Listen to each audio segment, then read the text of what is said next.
Wewe ni mtu mwenye kesho kubwa, unaweza kukuta ndani yako kuna makampuni, unapaswa kuajiri watu, lakini kuzimu imesha kuingiza kwenye activity ambazo sio hizo.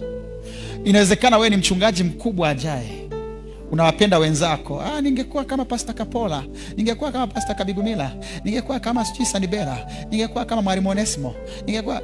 Hauwezi ukawa kwa kuwatamani. Waulize walipokuwa na umri wako walikuwa wanafanya nini, ndio utaelewa kwa nini wako hapa sasa hivi. Muulize Baresa alipokuwa na umri wako kama alikuwa anashinda Netflix.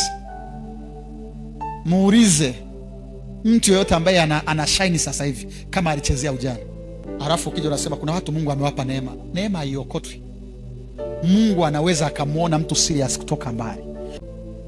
Kuzimu anauchukua ujana wenu kwa sababu ndo hazina mlionayo. Maombolezo 3:27.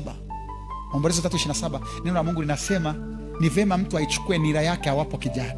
Nira ni nini? Nira ni nini? Ni lile gogo anarowekewa ng'ombe au punda kwenye shingo, ili asije akageuka kulia wala kushoto, aweze kufocus. Kuna kitu Mungu anapaswa akusaidie ukijue, ukione na uanze kukiishi ukiwa kijana.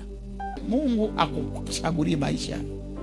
Mungu akuachi akuchagulie unyolewe na Delila au usinyolewe. Mungu akufanyi Wafilisti wakutoboe macho wasikutoboe. You have a choice to make.